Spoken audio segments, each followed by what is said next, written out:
Picture this, it's an amazing day, the sun is out, the weather is slightly chilly but not too cold with a slight breeze that blows your hair to the perfect angle, and so of course, with this beautiful day out, you choose to stay inside and draw alone in your room. Obviously, the correct choice. You have this amazing, great, original idea of making whatever you saw on Pinterest last night but slightly tweaked. Although, considering the state of Pinterest right now, there's probably a 50-50 chance that your reference is AI anyways, but I digress. You get to sketching, and as you let your imagination run wild on the screen, you think to yourself how good this one is going to be. 254 tries the charm, I guess. 30 minutes in, and you think you've got this down, and... wait, someone's at the door, let me go get that. Okay, I'm back. What were we talking about? Oh yeah, you're 30 minutes in, it's looking good, and ooh, why does that look so bad now? I've been there, you've been there, everyone who makes art has been here at some point. So how do we fix this? Well, more specifically, how do we fix this? Well, this video is just for that. With this single magical, extraordinary, insert better words exercise, you can completely change your stiff, boring poses into dynamic masterpieces. And as you've probably guessed at this point, we're gonna be talking about boxes. Wait. So how exactly does one gesture the drawings? Well, before we get into the specifics on how to do this, I think it's always important to think about why. Why do we gesture draw? How does the action of drawing people quickly over and over again help us with drawing more people? Two of the biggest things that you need to build up, especially as a beginner or intermediate artist, is a good muscle memory and eye. Gesture drawing is basically your uncle throwing you into the deep end of the pool with both of these concepts and giving you a nice pat on the back if you manage to swim your way back up without drowning. Extra pats if you survive the shark called proportions. To put this into a bit of context, you could effectively do this exercise for pretty much the rest of your art career and become a professional without ever having to learn a single thing about actual anatomy. Because at this point, you would be so good at eyeing out and correctly guessing the correct shapes of the muscles and body that it wouldn't really matter that you don't know what a sternocleidomastoid means. But honestly, I would prefer you not do that because then I would be out of future video ideas. But now that we know why we should be doing this, let's get into how to do this stuff correctly.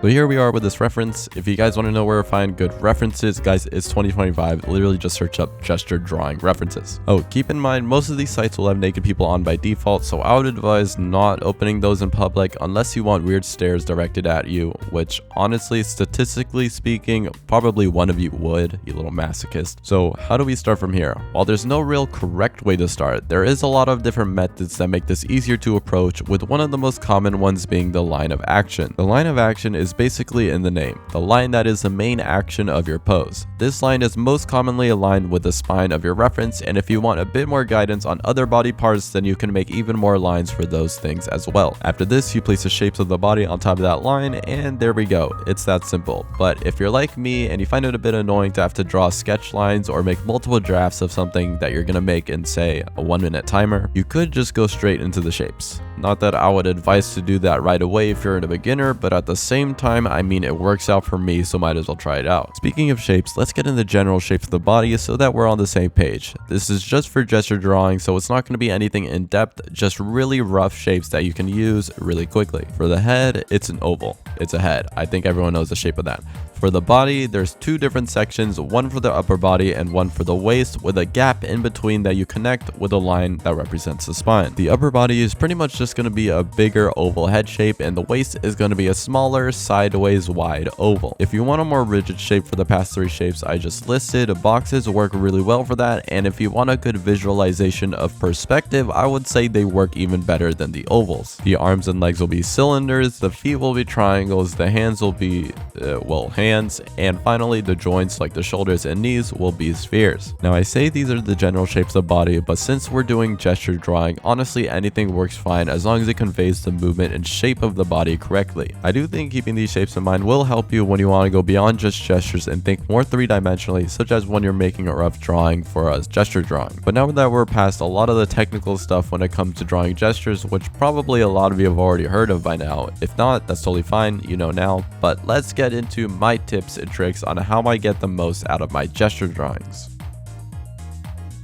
So this is the part where I'm pretty much going to be going all in on my own thoughts and what works for me, as if I don't cherry pick it already. Again, most of the ways to practice art is pretty subjective in terms of how you do them. A lot of what I say could be a hit or a miss for y'all, but you'll never know unless you at least hear me out and try it for yourself. So before you say I'm giving bad advice in the comments, I suggest you try it out for a day and then say I'm giving bad advice even though it actually worked for you. And for those who will actually do that, fair enough, have a nice day. Getting into it, let's talk about how to learn effectively. When I go into gesture drawings, there's usually some topic that I want to focus on. Don't just go on autopilot. If you want to say focus on the legs, really focus on those legs, getting the right proportion, shape, and whatnot. Always make sure you're trying to actively improve specific things while doing this exercise. That'll make you improve a lot faster. Now for time. If you didn't know already, gesture drawings are always done on a timer, as you don't want to spend forever on this. You just want to get the core gestures down. A good timeline for it, if I was say starting out as a complete beginner artist, would be to do one gesture in 3 minutes and do that for a while until I'm comfortable with it. Then work your way up to 2.5 and then to 2 minutes. By the time you reach 2 minutes, that's pretty much where I would stop to get gestures done in a time frame where I don't have to rush things too much. But stopping there doesn't mean we won't ever challenge ourselves. For the first few gestures of the day, as a sort of warm up, I do the first few in 30 seconds and then the next few in 1 minute. This forces my mind to think more loosely and forget about the details, only focusing on what matters, which is the gestures and expressions. In total, this exercise of warm up and then 2-minute drawings takes about 30 minutes to an hour at most. At that point, I think I've gotten enough practice done for the day and I can actually get to doing work.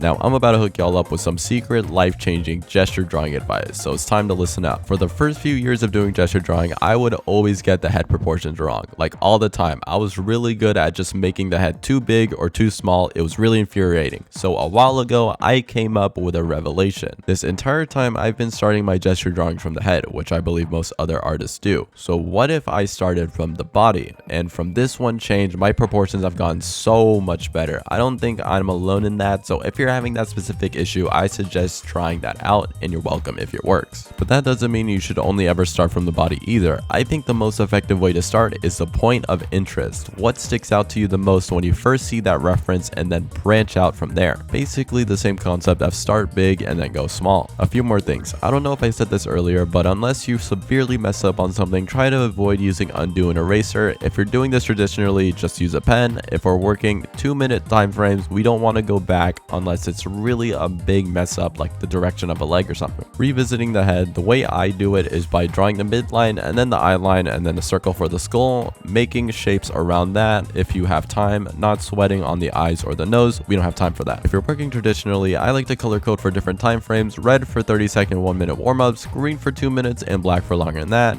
It just makes my sketchbook look nicer, and if people ask why this one gesture drawing looks so much worse than the other one, I can be like, oh, it's 30 seconds and that one's 2 minutes. So you get the point. Don't only study women. I know you want to be really good at just drawing booba, and trust me, you will, but you gotta be a well-rounded artist and draw men too. And lastly, if you want to get some extra practice in with proportions and perspective, then make a box and try to draw the character inside that box afterwards. Got all that? Good, because I lied when I said lastly. I got one more thing left in the tank.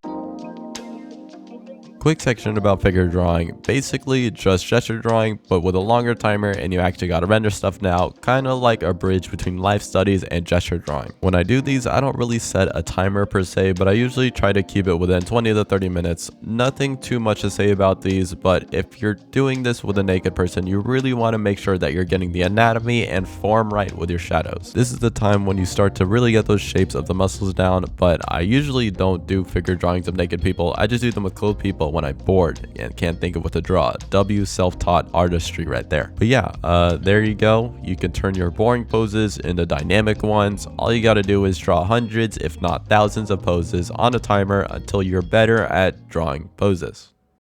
What? The title says simple, not easy or fast.